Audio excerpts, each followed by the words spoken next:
Selamat datang kepada Bapak Profesor Dr. Insinyur Nasruddin Salam MSI.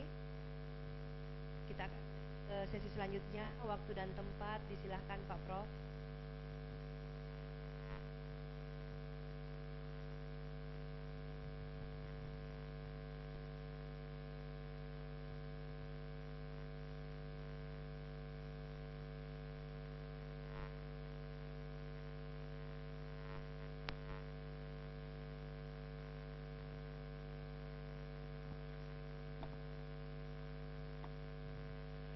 Ya, baik.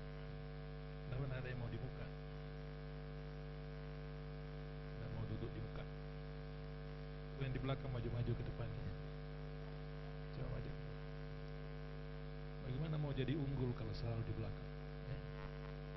Unggul itu di depan. Ayo, maju ke depan.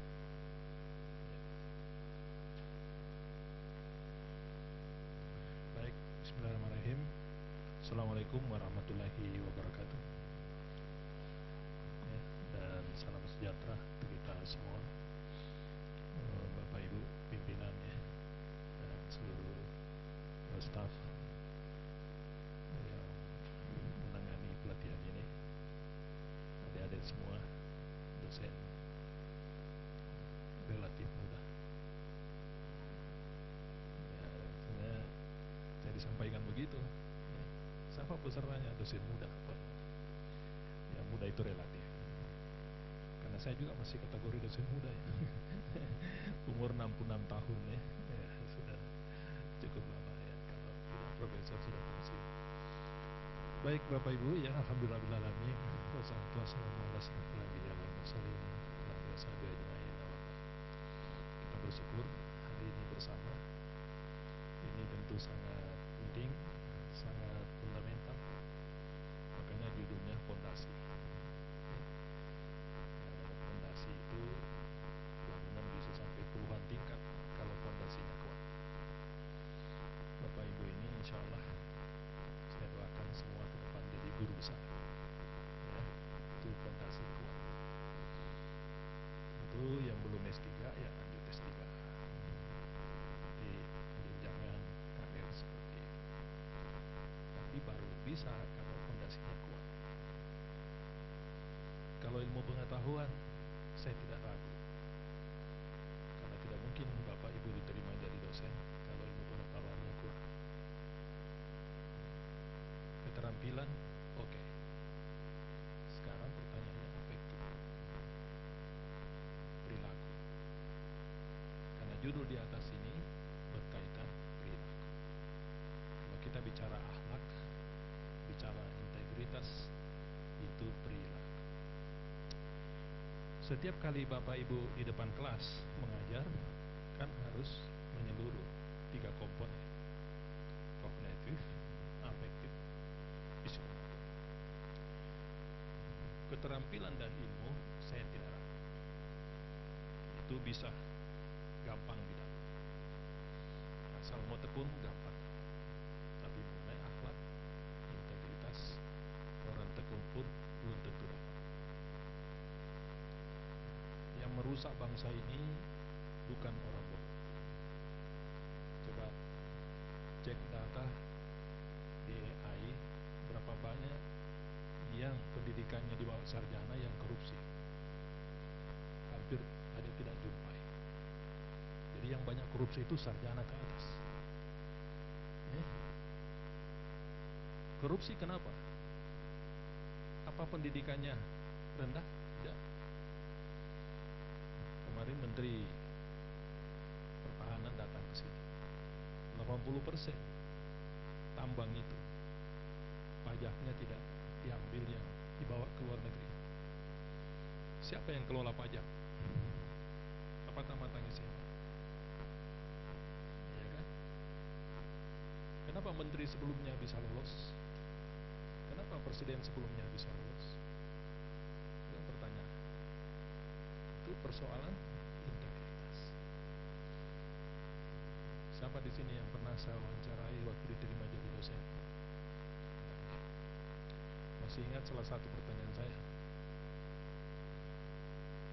adik mau pilih jadi dosen itu karena panggilan pikiran atau panggilan hati?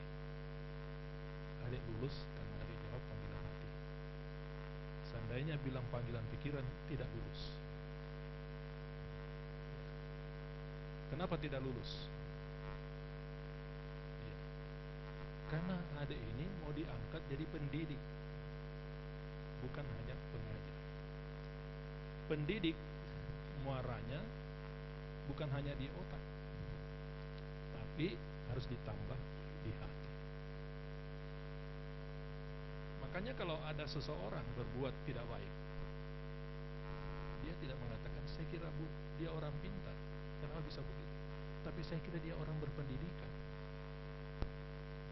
Berarti orang berpendidikan itu harus termanage hatinya. Saya suka memarahi di sini mahasiswa. Nggak ada, jadi marah-marah nggak ada juga. Bagus ya, kita beri aplaus semua ya. Sebenarnya marah itu bukan tidak boleh, tapi marah itu boleh kalau marah itu hasilnya lebih baik. Di umumnya marah itu hasilnya kurang baik. Makanya hati-hati kalau mau marah.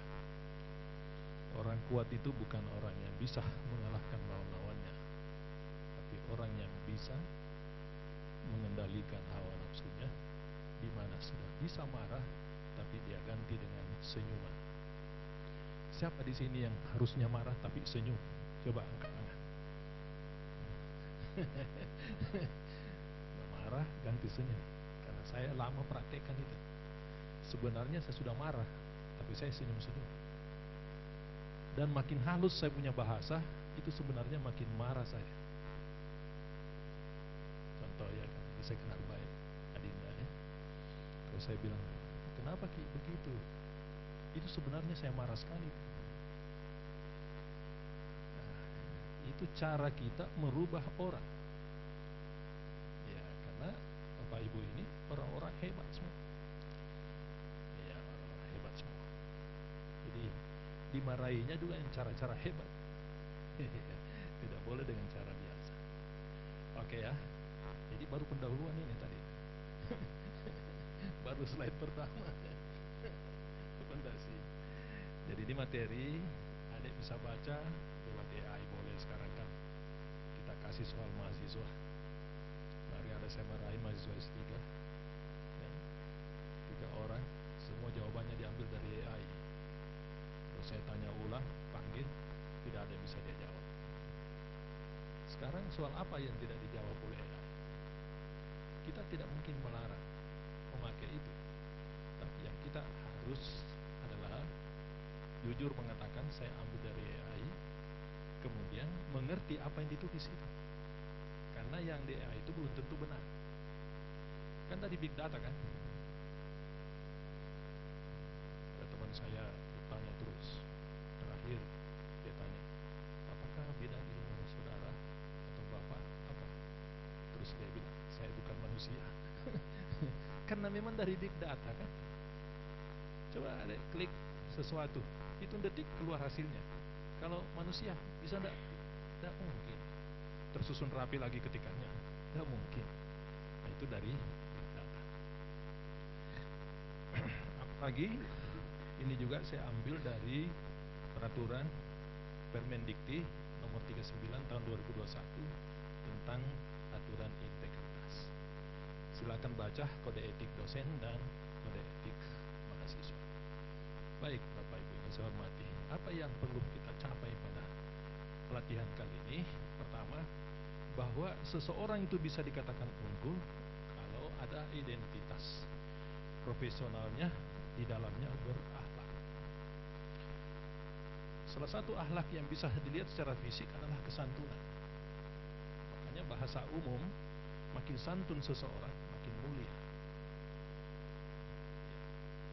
Coba dosennya yang santun, apa adik mau sembarangan sama dia? Tapi kalau dosennya marah-marah, itu pasti kalau dia lewat. Mana baik, dosen ditakuti atau disegani? Kenapa? disegani lebih baik. Jadi saya sarankan mulai hari ini upayakan berujung pada dosen yang punya harisma, dosen yang harismatik. Dosen harismatik hanya bisa kalau berawal dari disegani. Kenapa dia disegani? Karena dia selalu konsisten dengan apa yang dia sampaikan. Dia punya integritas yang tinggi. Kalau dia bilang saya bantu, bantu. Kalau tugasmu masuk semua, minimal lulus dapat C, dapat C. Tidak boleh menyampaikan A, tapi di akhir kegiatan melaksanakan B. Hilang itu panutannya, hilang dia punya nilai harisma. Jadi harisma itu dibentuk dalam waktu lama. Tapi kemudian ada dosen kalau ditakuti, kalau dia mau lewat semua berdiri, mahasiswa siap. Begitu dia lewat, itu ditakuti. Tapi kalau disegani, baru disebut namanya, walaupun dia tidak ada, tetap dihormati. Itulah orang disegani. Oh, siapa? Oh, sana saya kenapa? Oh, dia anaknya gini. Berarti saya segani bapak. Karena dia antai ya, saya segani ibu. Oh, wah, ini tetangga saya depan rumah tinggal. Dari kecil saya tahu karakternya. Oke, dia antai. Baik. Nah, jadi ini akhlak sebagai identitas. Tidak bisa unggul orang kalau akhlaknya kurang.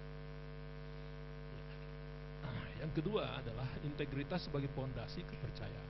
Dalam ekosistem ekonomi akademik ini makanya itu seseorang yang mau naik pangkat, naik jabatan dinilai integritas. Karena itulah identitas ekosistemnya. Tidak boleh kita melanggar itu. Kemudian ada 3 hal ini berkaitan karakter. Karakter itu bahasa umum, bahasa lainnya itu, bahasa agamanya itu akhlak, etika, tanggung jawab sebagai insan. 3 hal ini menjadi satu kesatuan. Nah, kita ini tidak pernah tidak punya tekanan. Salah satu wawancara yang sering dilakukan itu, apakah orang itu bisa bekerja di bawah tekanan? Paham maksudnya? Karena misalnya saya sekarang ini lagi bicara begini, enak sekali saya bicara. Orang harus jangan marah, harus sabar begini. Karena saya tidak dalam tekanan. Apakah kalau saya dalam tekanan masih bisa begitu? Belum tentu. Ada seorang ustaz ceramah di masjid tentang kesabaran. Wah, hebat sekali ceramahnya. Pas keluar dia cari sandalnya tidak ada. Marah dia. Mana ini saya punya sendal? Datang remaja masjid. Jangan marah ustaz, kamu baru sangkit ceramah tentang kesabaran. Apa dia bilang ustaz? Itu ceramah, ini sandal baru. Nah itulah. Coba kamu dari teknik, katakan dulu dari teknik. Oh ya, ada ya. Pernah uji material ya? Oh ya, yang sipil atau mesin atau ya, yang sipil. Pernah uji tarik? Kalau ditekan juga kan sekaligus ya. Bagaimana untuk mengetahui kekuatan material? Ya, artinya dia bisa teruji kekuatannya karena dia ditekan, karena dia ditarik. Jadi jangan pernah merasa hebat padahal belum pernah menghadapi tekanan ya. Ini sekarang saya tahu pasti bapak ibu semua di bawah tekanan ini mau menyetor nilai. Mau BKD macam-macam kan ya itu. Jadi itulah mengapa kita tetap harus sabar, kita harus tetap berakhlak dalam bahasa ini di era sekarang ini, perubahan dan konsistensi terhadap tekanan. Baik bapak ibu yang saya hormati, jadi kalau kita bahasakan secara definisi bahwa akhlak itu sebenarnya selalu berkaitan dengan perilaku. Apakah yang saya sampaikan sesuai tindakan saya? Ya, kalau itu itu sesuai dan sesuai norma-norma yang berlaku, nilai-nilai yang ada, maka itu saya bisa dikatakan berakhlak. Saya bicara di depan adik, katakanlah saya mahasiswa, tapi saya tolak. Ibu Asti, saya sudah cari ibu beberapa waktu, tidak pernah ibu saya ketemui. Kan banyak mahasiswa itu kalau meng-WA sekarang menurut saya kurang etis. Assalamualaikum, Bapak sekarang di mana? Luar biasa ini teman saya saja tidak pernah tanya begitu. Ini mahasiswa luar biasa. Coba lihat bahasanya tuh, ada yang aneh-aneh. Jadi kebiasaan itu lahirnya dari suatu peradaban, budaya. Jadi kita biasanya dianggap tidak berakhlak karena tidak mengikuti budaya. Sama kalau orang Jepang, kalau dia hormat begini kan kebiasaannya begitu kan. Tapi kalau Bapak Ibu mau ikuti juga tidak apa-apa, karena hormat begini tidak ada salah. Pada daerah tertentu jabat tangan, cium tangan. Kalau di sini tidak lumrah ya, tapi ada daerah tertentu harus cium tangan. Terutama kalau tangan gadis ya. Hati-hati ya, karena kalau mengajar jam begini kalau tidak ada sedikit candanya ini tidur semua ini. Oke. Jadi sebenarnya akhlak itu cermin. Mohon Bapak Ibu jangan memakai cermin kabut, cermin yang tidak jelas. Ambillah cermin yang terang. Lihatlah dirinya ada di situ. Dan kita makanya selalu harus bercermin. Oke. Nah, kenapa ada cermin gambarnya ya? Jadi mengapa akhlak penting dalam profesional? Karena itu membangun kepercayaan. Modal terbesar hidup ini kepercayaan. Ada orang modalnya satu, tapi karena dia punya jaringan di second power, itulah kekuatan. Saya banyak keluarga pengusaha. Saya sendiri dibesarkan pengusaha. Sampai tamat SMA saya masih di pasar penjual. Ya, beruntung saya pergi sekolah. Kalau tidak, ya saya jadi penjual kain. Ya mungkin sudah ada juga saya punya los, dan sudah ada saya punya ruko. Tapi modal saya itu menjual. Makanya kalau saya berbahasa halus, karena itu dilatih dari SD sampai tamat SMA menjual. Coba ada penjual yang kasar bahasanya. Saya lihat Bapak dari tadi mondar-mandir, apa yang mau dibeli sebenarnya? Kan tidak. Kan tidak ada yang begitu. Oh, dia sudah periksa kain itu berapa lembar. Kalau dia bilang maaf deh, tidak ada yang saya suka. Oh ya tidak apa-apa Bu. Padahal hati dongkol kan. Nah itu luar biasa. Pengusaha itu modalnya kepercayaan. Pergi pasar butuh, saya punya ini ada anak saya mau sudah berdiri sendiri, bisa nggak dikasih kain? Oh kalau anaknya Pak Haji berapa saja ambil, karena bapak saya ada kepercayaan. Terus kakak saya bangun lagi kepercayaan. Maksudnya saya mau libatkan adik dalam tim penelitian. Kalau saya percaya, saya libatkan. Kalau tidak, saya tidak libatkan. Makanya kepercayaan itu menjadi sangat penting. Nah, kepercayaan baik dari stakeholder, kalau kita lihat adalah orang dipercaya kenapa jujur, konsisten, terutama memegang komitmen.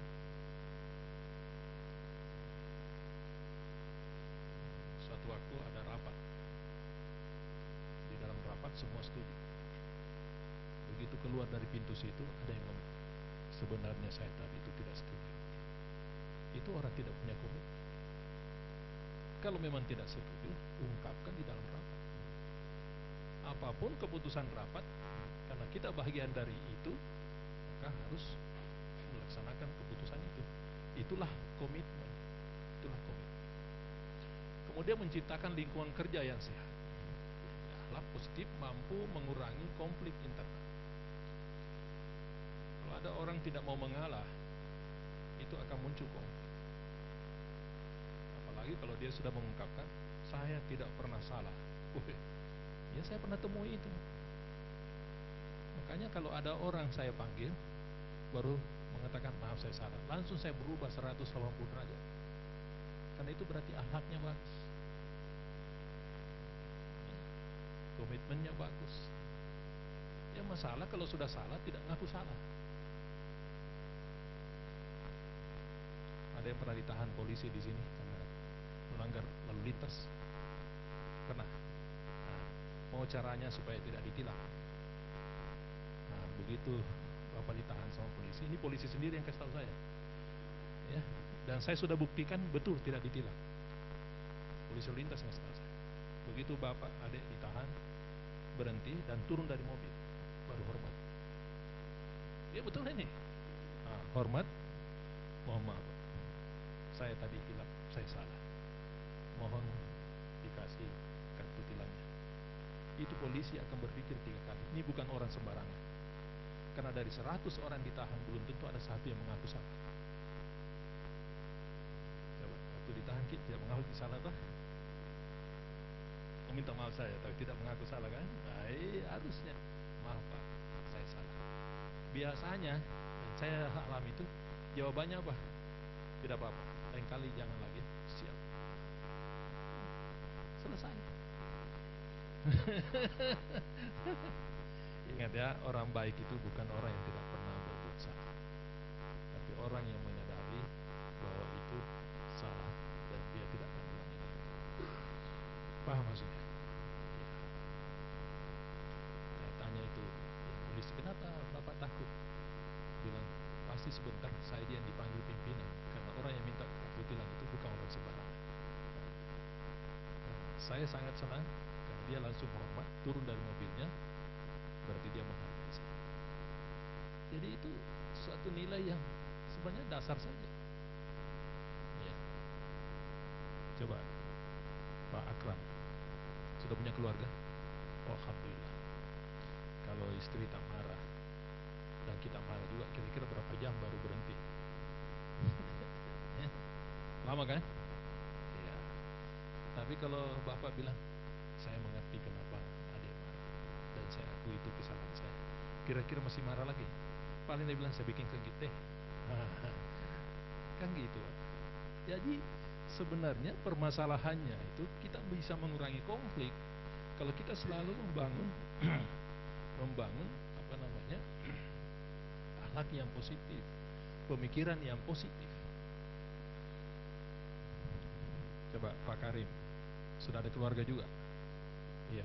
Bapak sebentar terlambat pulang, contohlah jam 10 malam baru pulang.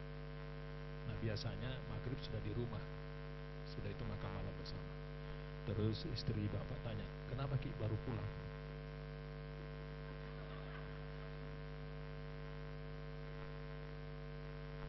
Maaf saya salah.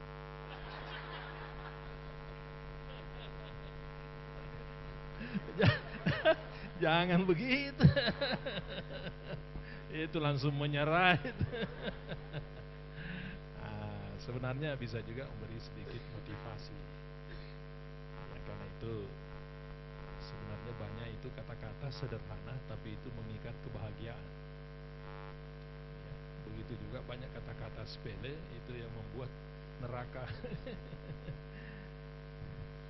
Coba adik bilang begini, luar biasa Dinda ini, pasti dari tadi menunggu saya.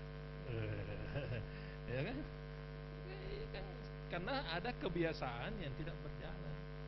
Kita berpikiran positif, kenapa dia bertanya kenapa baru pulang? 8 tahun saya menangani SDM sebagai sekretaris universitas. Ada pernah seorang istri datang melaporkan suaminya karena selalu terlambat pulang, sebab singgah di kafe dulu baru pulang. Mudah-mudahan di sini tidak ada yang begitu ya. Singgah kafe dulu, nanti kalau mau tidur baru pulang. Saya tanya, seperti itu kira-kira suaminya Bu? Saya juga tidak tahu. Nah ini sebenarnya persoalan bahasa saja Bu. Coba kita ubah bahasanya. Yang setiap pulang suami tak selalu bertanya, dari mana begitu, kenapa baru pulang? Coba pelajari itu di kafe, apa yang ditanyakan itu pegawai kafe kalau suami tak datang di kafe ini. Mau selamat datang Pak, mau makan apa ki, mau yang panas apa yang dingin, mau saya bantu mau ki ruangan ber-AC atau tidak. Kan bahasanya jadi santun. Itu yang membuat dia betah di kafe. Dia pulang di rumah langsung baru dipintu, dari mana ya? Wah, itu kan seperti masuk kantor polisi. Nah, itu jadi harus membangun pemikiran positif, membentuk budaya yang saling menghargai, ya. Kemudian meningkatkan komunikasi, ya. Dan yang ketiga, yang C-nya adalah kalau kita akhlak, mengapa itu penting menjadi seorang profesional harus punya akhlak yang tinggi, karena menjadi keunggulan kompetitif, ya. Coba semua angkat tangannya begini. Jadi kalau mau membangun kerjasama, membangun tim yang efektif dengan temannya, ada kaitan dengan ini. Karena tidak mungkin bapak ibu tinggalkan ini di rumah, pasti kemana pun bapak pergi bapak bawa ini.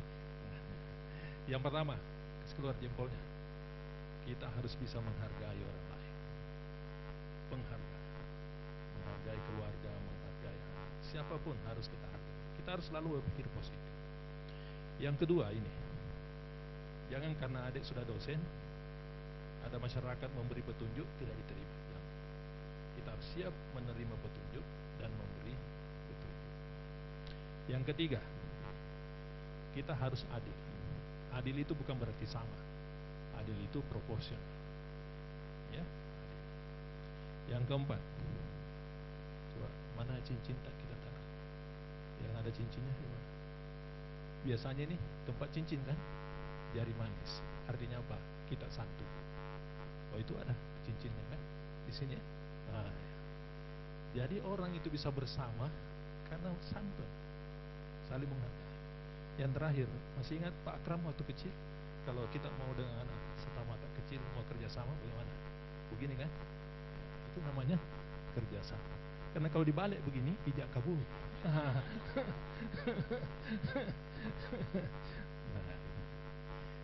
jadi seseorang itu bisa langgeng hubungannya dengan orang lain dan dia bisa berada dalam satu tim karena saling menghargai, saling memberi petunjuk, dia berlaku adil, ya.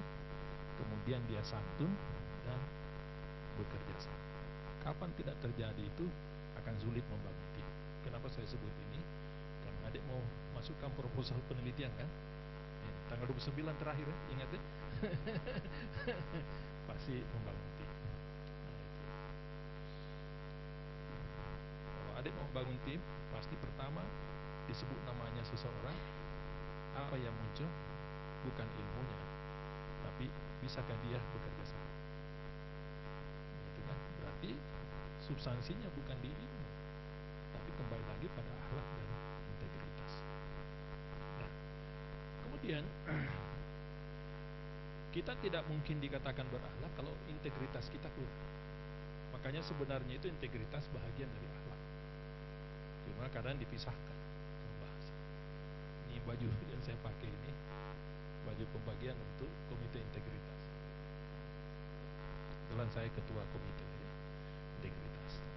Beberapa tahun terakhir ini, yang mau naik pangkat jabatan pasti harus saya tanda tangan di atas kertas ini.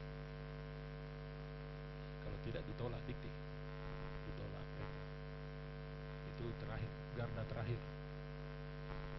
Ya. Tapi kalau ada sesuatu kemudian kesalahan, itu resikonya besar sekali terpulang ke saya.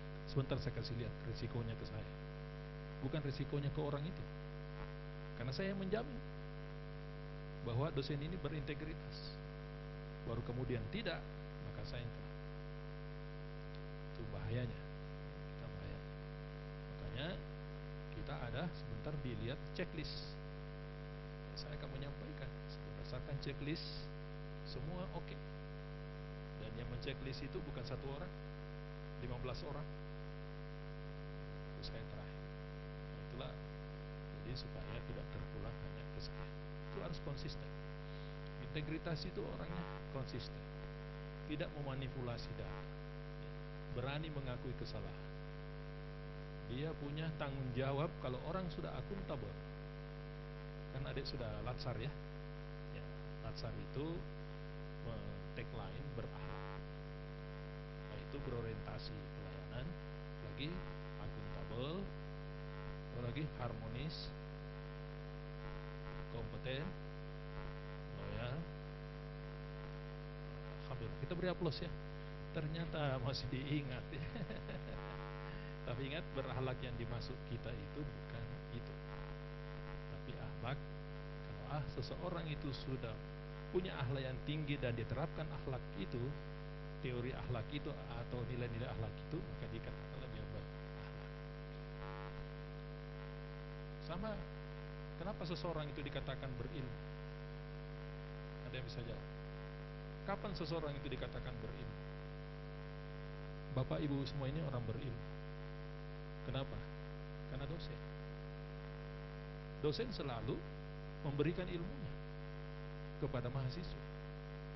Jadi kalau ada seseorang tidak mau memberikan ilmunya, itu bukan berilmu. Itu artinya memberi. Ilmu itu pada dasarnya bukan untuk kita, tapi untuk orang lain. Sama, pada dasarnya kita hidup di dunia ini bukan untuk diri sendiri, tapi untuk orang lain. Itulah sebabnya Bapak menikah. Bapak menikah. Istri tanya, kenapa kayak begini? Saya kan dilahirkan untuk adik. Suka main. Dia menggelepar-gelepar itu. Nah, oke, baik. Tanggung jawab itu bisa menyelesaikan tugas sesuai standar dan kemampuan. Kemudian menghargai kepercayaan yang diberikan, mohon memastikan hasil pekerjaan dapat dipertanggungjawabkan. Disiplin itu bukan hanya disiplin. Ingat ya, disiplin. Orang disiplin itu bukan hanya waktu. Karena banyak mengatakan disiplin hanya waktu. Bukan. Tahun 2016 kalau saya tak salah, itu kalau mengundang jam 9, setengah 10 baru datang pegawai. Nah, saya jadi sekretaris universitas, diingatkan pada staf, jam dulu ke bawah Pak, ke ruang senat waktu itu, karena setengah 10 itu baru datang. Nah, undangan jam 9. Nah, apa yang terjadi? Setelah 3 kali pertemuan, saya mengundang jam 9, semua pegawai menjadi mengatakan, wah ternyata kalau Profnas bilang jam 9, jam 9. Ya, maka berubah. Kenapa berubah? Karena saya disiplin. Maka yang dipimpin jadi disiplin, karena panutan kan. Jangan sampai adik ini suatu waktu jadi pejabat, pimpinan, muncul statement, jangankan diundang, mengundang saja dia terlambat. Nah, itu jangan sampai. Hindari betul itu. Paham ya? Hilang harismanya adik. Hilang harismanya. Coba, apalagi kalau Zoom jam 10. Tadi tuh saya ikuti Zoom tadi jam 10, hampir 10.30 baru mulai dibuka. Situ rasanya Pak Direktur belum datang. Namanya Zoom, masa mau datang? Di atas mobil juga bisa Zoom. Jadi kalau mau mengucapkan sesuatu atau mau mengundang terhadap sesuatu, pikirkan apakah itu memang bisa ditepati tidak. Itulah disiplin. Jadi mengelola waktu dengan baik, mematuhi aturan, dan terutama etika kerja. Bapak Ibu yang saya hormati, ya, kadangkala kita dengan mahasiswa harus punya empati, harus punya peduli. Kapan tidak, kasihan, karena kemampuan mahasiswa tidak sama.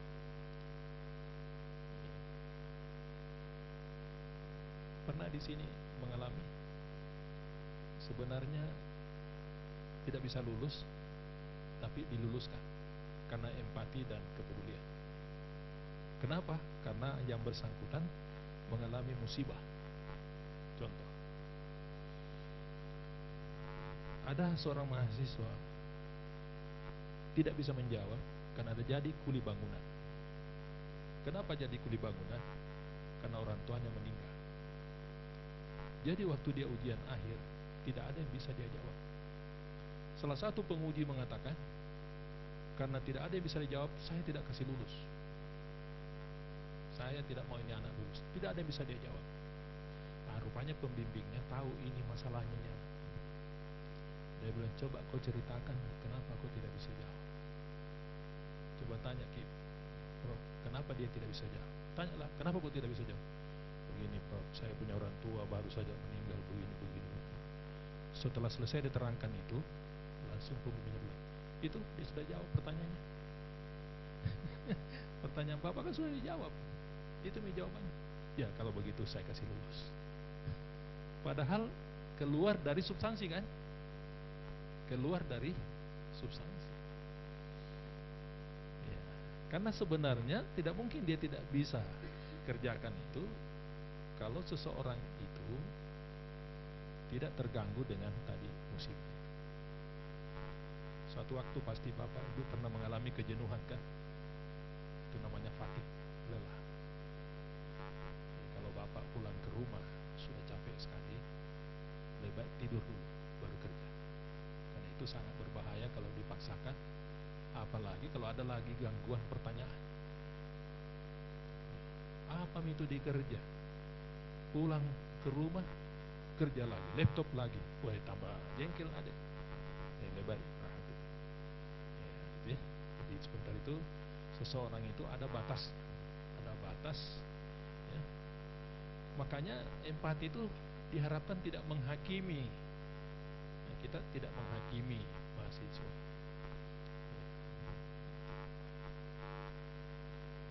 Tidak ada di ruangan ini yang membedakan mahasiswi dengan mahasiswa. Tapi pernah saya periksa seorang dosen karena laporan mahasiswi dan mahasiswa. Apa itu? Sederhana. Kalau mahasiswa asistensi, bahasanya sangat santai. Mari dek, silakan. Apa yang masih mau ditanyakan? Oh, bagus sekali. Begitu keluar itu mahasiswa masuk. Apa kau? Ini sudah sore begini capek saya baru kau mau asistensi. Nanti. Itu kalau laki-laki. Tapi kalau perempuan, mari dek. Apa lagi yang bisa saya bantu dek? Bahkan ada yang masalah karena menjawab WA pakai kata sayang. Ya. Di mana? Kapan bisa saya asistensi? Besok lah dek sayang. Istrinya lihat. Jadi masalah. Mohon ya, jangan pakai kata sayang kalau ke mahasiswa. Biasa saja. Tidak usah pakai sayang-sayang apa segala. Nah itu. Oke. Nah, kemudian kerjasama atau kolaborasi, mampu berperan, ya, mendukung rekan, mengedepankan tujuan bersama, dan yang terakhir tentu kita harus bekerja secara profesional. Bapak Ibu yang saya hormati, sebesar apapun permasalahan yang Bapak Ibu hadapi, ada 5 langkah menyelesaikan. High risk. Ini selalu saya pakai bertahun-tahun. Saya memimpin di UNAS ini, saya jadi wakil dekan atau dulu namanya pembantu dekan dari tahun 90. Pindah-pindah. Pernah sekretaris departemen, wakil dekan 2 periode, pembantu rektor, wakil rektor, ketua lembaga, sekretaris universitas, kurang lebih 30 tahun. Bagaimana cara menyelesaikan masalah? Ada 5 langkah. Ini ada hubungannya tadi dengan 5 jari. Yang pertama, kalau ada masalah, jangan bicara aturan dulu. Jangan bicara aturan. Yang pertama dibangun adalah komunikasi. Panggil, bertemu. Sebesar apapun masalahnya, kalau sudah ketemu, sudah dikomunikasikan, akan terbangun persepsi yang sama. Jadi pilar pertamanya adalah apa? Komunikasi. Setelah berkomunikasi, baru kita bicara aturan. Ya, bicara aturan. bahasa umumnya aturan. Wah, kalau peraturan ya, apa namanya? Regulasi. Bagus. Ya, kita bicara aturan, regulasi. Tidak ada persoalan besar yang bisa langsung diselesaikan 100%. Pasti dikurangi. Maka langkah ketiga, cari solusinya, mengurangi permasalahan, namanya kanalisasi. Ya, tidak ada keputusan yang tanpa risiko. Makanya itu setiap SK Bapak itu, Ibu, pasti di poin terakhir, bila terjadi itu kan kesalahan di kemudian hari akan diperbaiki. Itu supaya menutup kelemahan, risiko. Maka kita harus kanalisasi. Kira-kira solusinya apa? Ya. Yang keempat adalah komitmen. Saya ulangi, komitmen. Apa yang disepakati tadi sebagai kanalisasi, kita berkomit. Baru yang terakhir adalah ketegasan. Jadi Bapak Ibu harus tegas. Siapa di sini? Kalau sudah ujian ada mahasiswa meng-WA, kenapa saya lulus dapat C, Bu? Berani kan mahasiswa sekarang kan? Oh, berani. Nggak sama dulu, nggak berani kita tanya. Bisa nggak lulus terus itu kalau mau tanya. Kenapa saya lulus? Bahkan dapat B pun masih bertanya. Kenapa saya lulus dapat B? Iya, Aminas masih bertanya. Wah. Nah, terus kira-kira jawabannya apa? Ada yang bisa bantu saya? Kalau kenapa saya dapat A-, kira-kira jawabannya apa? Ibu bisa. Kebetulan sampai hari ini saya belum dapat komplainan Prof, tapi kalaupun besok-besok pada akhirnya mendapat, nah sebenarnya sangat mudah. Yang pertama adalah kita kasih lihat absensinya, terus yang kedua seluruh tugas-tugasnya yang masuk, termasuk kemudian nilai mid dan final testnya.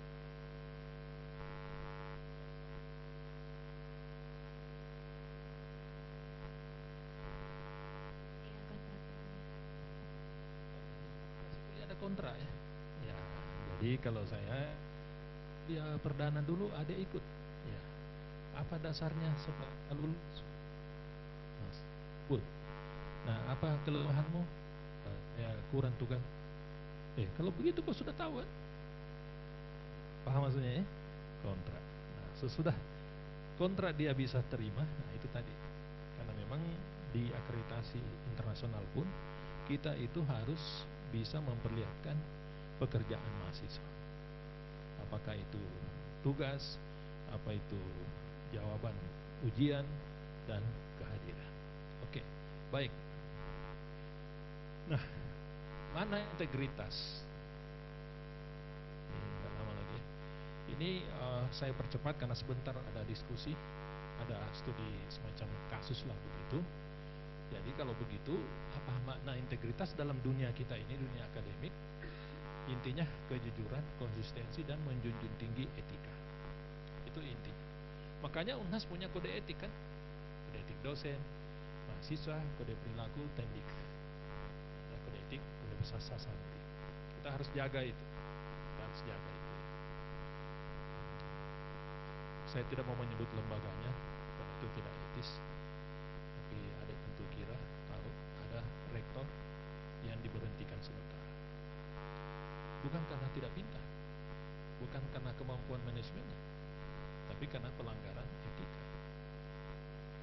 Begitu beratnya itu bisa rusak seseorang karena persoalan etika. Ada bahasa saya, tapi ini tidak selamanya, tapi banyak yang terbukti. Ada orang meniti karir 27 tahun, rusak dalam tempo 27 detik. Dinda, kebetulan namanya Dinda ya. Dia WA sama saya, mengajak ketemu di kafe. Paham ya? Ini skenario saja. Coba misalnya masuk itu WA, coba menghitung Saya berpikir dulu 1, 2 sampai 27 detik, pasti lain keputusan. Yang persoalan kejadian, bisa kita ketemu di kafe? Oh boleh. Baru 2 detik langsung dijawab. Tidak memikirkan baik-baik apa resikonya. Saya ini seorang dosen, wajarkah saya asistensi mahasiswa di kafe? Ingat ya, banyak dosen itu asistensi di kafe. Baru sebentar, kami pulang, kau pergi bayar, masuk saya yang bayarkan kau. Panggil lagi temannya semua. Ya sudah, semua aku periksa yang begitu deh. Ya sudah. Ya. Belum, tidak ada di ruangan ini. Itu ya. Jangan dikira itu guru besar tidak begitu. Ya, itu lebih besar lagi pengaruhnya itu. Karena banyak uangnya, ya. Nah, itu. Oke, Bapak Ibu yang saya hormati ya. Jadi rahasianya Unas banyak sekali yang saya ketahui ya. Ya. Makanya kalau saya ketemu orang yang saya pernah saya tunduk-tunduk saja. Apalagi kalau ada orang sangat mengangkat dia, saya diam-diam saja. Karena itu ada orang sudah 2 anaknya di istri keduanya, baru ketahuan sama istri pertamanya. Ya. Tapi ada kejadian yang paling saya marah. Seandainya orang itu masih hidup, betul-betul barusan saya marah-marah. Kenapa? Dia laporkan istrinya meninggal, padahal belum meninggal. Kejadian. Akhirnya apa? Duluan dia meninggal.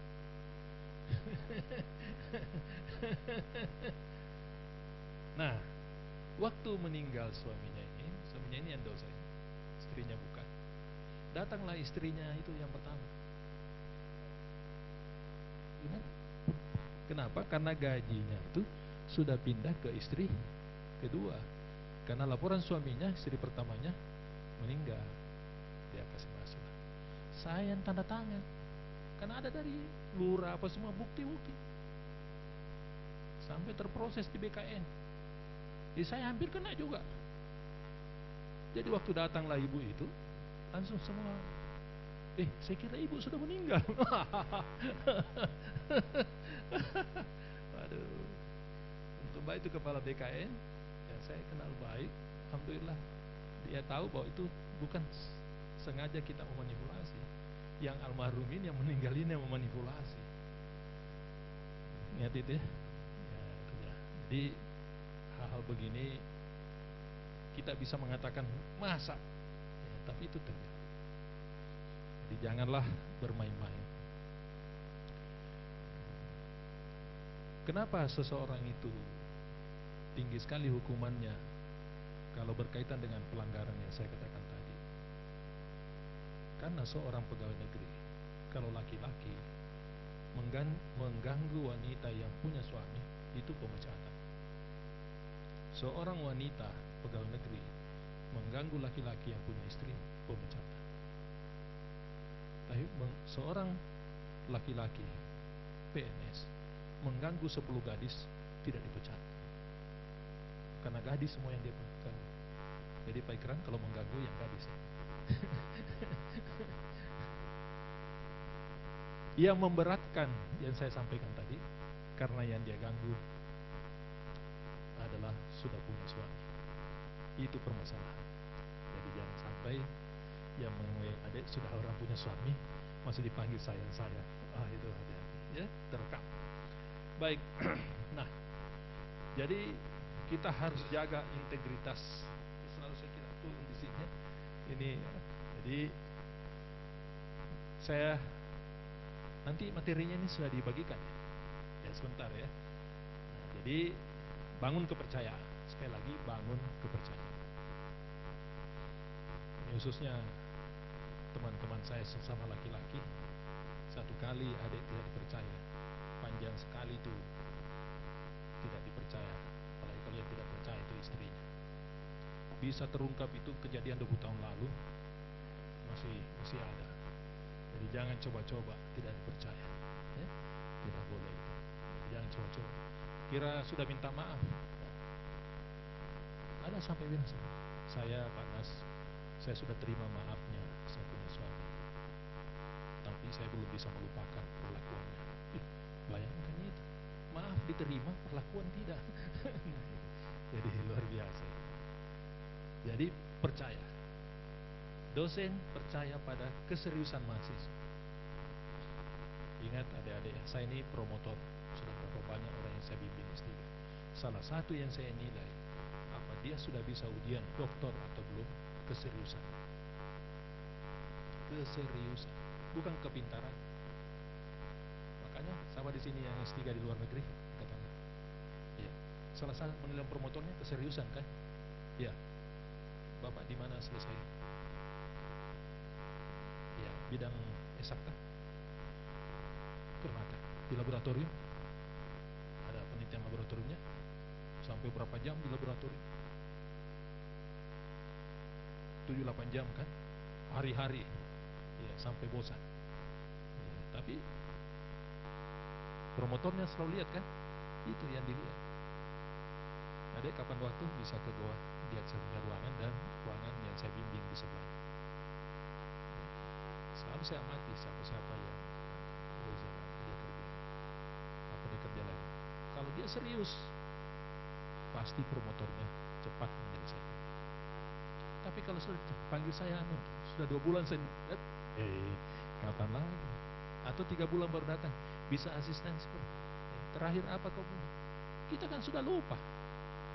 Coba, mahasiswa 1 saya kan begitu kan? Kalau 3 bulan baru datang asistensi. Nah, banyak sekali yang kita mau ingat.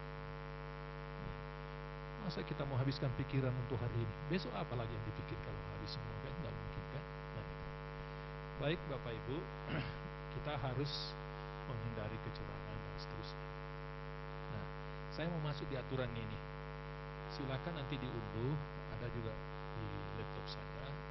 Jadi yang dimaksud dengan integritas akademik dalam menghasilkan karya ilmiah itu pertama kejujuran, kepercayaan, keadilan, kemudian kehormatan, tanggung jawab, dan keteguhan hati. Kalau ada di antara ini masalah oleh orang yang bersangkutan, maka pasti ditangguhkan. Ini kejujuran dalam arti luas. Tapi kita di kampus tentu kejujuran dari sisi akademik. Makanya dikatakan integritas akademik. Kepercayaan juga demikian dan seterusnya. Kemudian selain ini kita nilai lagi rekam jejak. Sebelumnya saya perlihatkan dulu. Ini nanti jurnal adik itu diperiksa di tim PAK.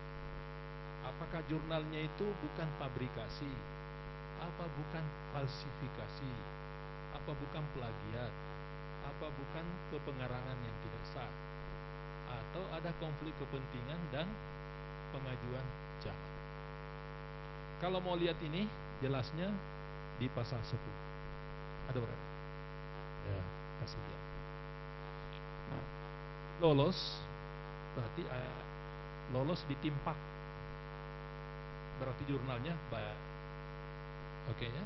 Nah, sekarang kita lihat lagi rekam jejak adik-adik. Apa rekam jejaknya? Oh, secara aktif dalam upaya pencegahan, pemberantasan korupsi, tidak meminta atau menerima pemberian. Baru-baru ini ada dosen saya panggil. Kenapa? Kumpul tugas pakai flash disk. Bayangkan itu. Baru ditentukan kapasitasnya. Mau diapa itu flash disk kumpul tugas? Kenapa tidak kumpul tugas pakai email kah, WA online? Iya kan? Ada dia tulis nomor HP-nya di atas. Ini HP saya kadang tidak berfungsi karena tidak ada pulsa datanya. Apa maksudnya itu?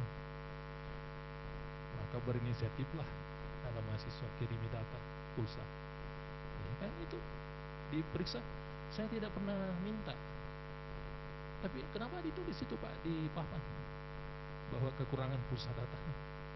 Kan tak cocok. Itu Itu kan sama dengan minta. Nah itu ya. Jadi ada juga yang menjual. Boleh menjual buku, boleh, silakan, nggak dilarang, tapi jangan dipaksa. Apalagi kalau pertanyaan nomor satu, apakah saudara membeli buku saya atau tidak? Wah, itu kan sudah tendensius sekali itu, ya. Nah, kemudian bersikap transparan, kemudian menghindari pertentangan kepentingan, dan yang kedua tidak melanggar peraturan, termasuk kode etik dan seterusnya. Nah, untuk itu maka saya perlihatkan ini.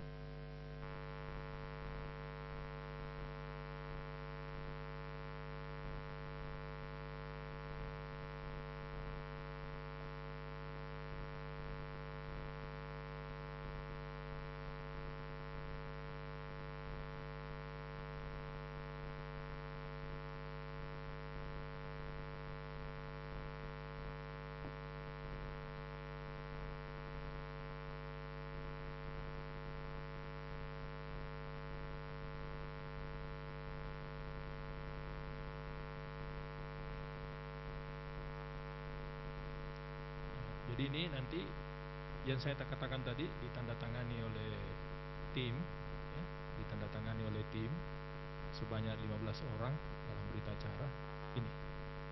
Jadi nanti akan diceklis oleh komite integritas. Ini pertama rekam jejak. Ini dicek sesuai tidak sesuai. Yang kelima tadi. Kemudian dicek lagi penilaian integritasnya di bawah. Pak jujur, dapat dipercaya, adil, dan seterusnya. Inilah yang saya tanda tangan. Ya, ini menjadi lampiran untuk dikirim ke Jakarta. Yang dikirim ke Jakarta, yang saya tanda tangani di atas kertas segel yang ini. Nah, perhatikan ini. Inilah yang ditandatangani. Kalau adik nanti mau ke lektor kepala, dikirim ke Jakarta, tapi kalau asisten ahli dan lektor ini tidak dikirim. Kenapa? Karena yang ditandatangani rektor, tapi ini tetap ada. Nah, apa di situ?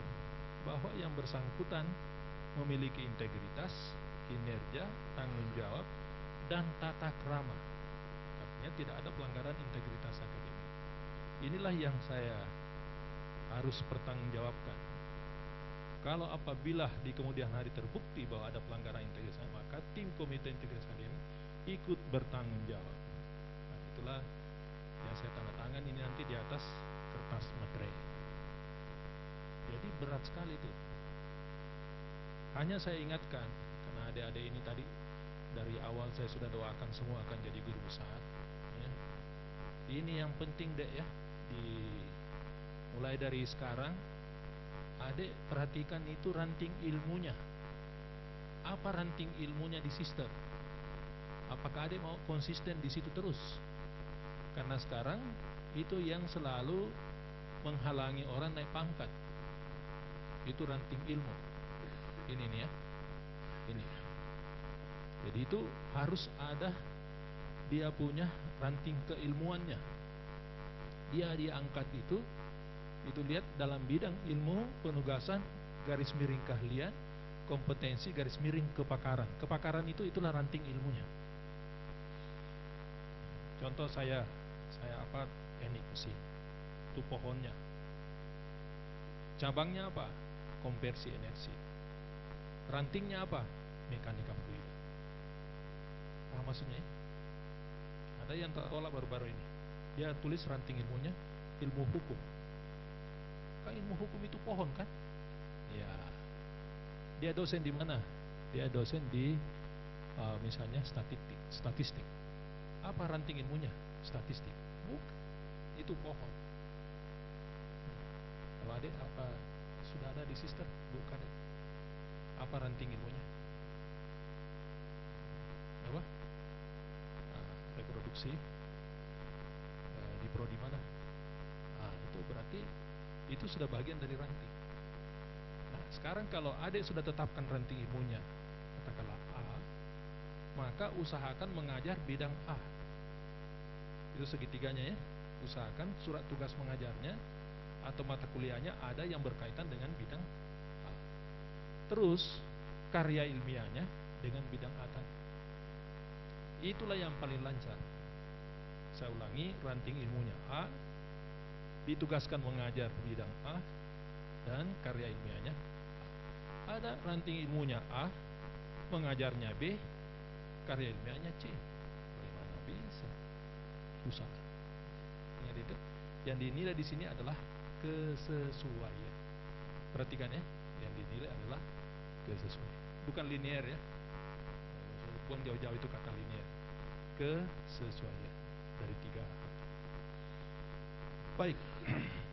Nah, sekarang kita pindah kembali.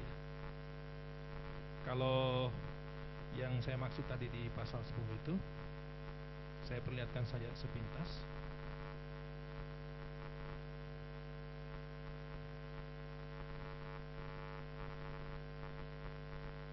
Siapa tahu ada yang mau mengetahui ini, nanti dilihat lagi dalam aturan, tapi intinya ini. Terus tidak ada mouse.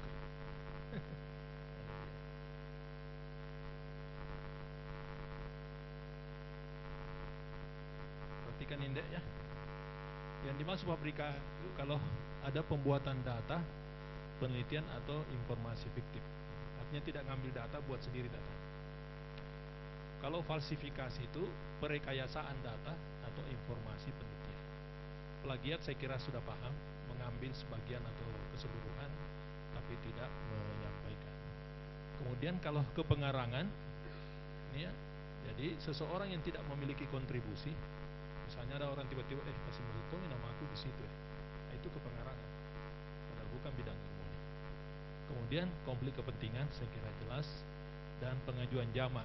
Jadi kalau ada jurnal AD dikirim dan tidak ada jawaban, bikin surat dulu pernyataan bahwa saya akan kirim ke jurnal lain. Karena kapan terbit di 2 tempat, ini yang maksud. Ini pengajuan jamak. Itu akan tertolak, ada punya jurnal. Oke, ini tidak boleh begitu. Sampai sini ada pertanyaan? Sebelum kita masuk di diskusi, ada diskusi kasus. Sebenarnya ini harapannya saya itu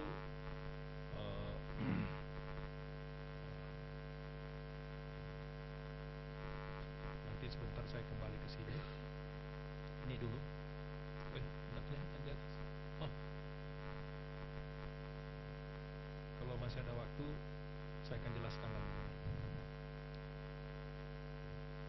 Ini kelompok 1 ya, sampai di mana saya berdiri. Ini kelompok 1, ini kelompok 2,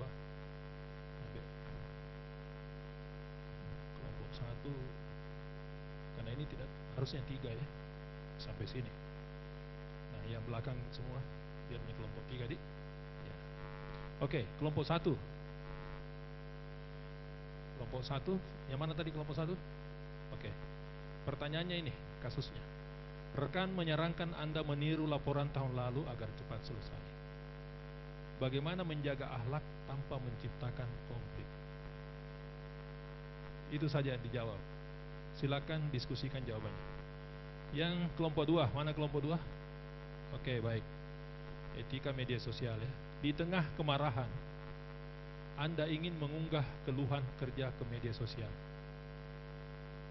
Apa dampak jangka panjang terhadap reputasi dan akhlak Anda? Kalau membocorkan keluar, kan rugi sendiri institusi kan? Nah, silakan dijawab. Waktunya 10 menit. Silakan didiskusikan dengan temannya. Saya minta nanti ada juru bicara. Yang kelompok 3, integritas versus target. Seorang staf diminta memanipulasi laporan agar terlihat lebih baik. Pertanyaannya, apa resiko bagi individu dan organisasi? Dan yang kedua adalah, apa tindakan etis yang harus dilakukan? Oke, silakan. Mau berkumpul bagaimana, mau putar balik, silakan. Silakan Anda pimpin di sini, putar saja dulu. Siapa nanti juru bicaranya? Silakan. Ya, ini kelompok 3. Ya, mau berdekatan silakan.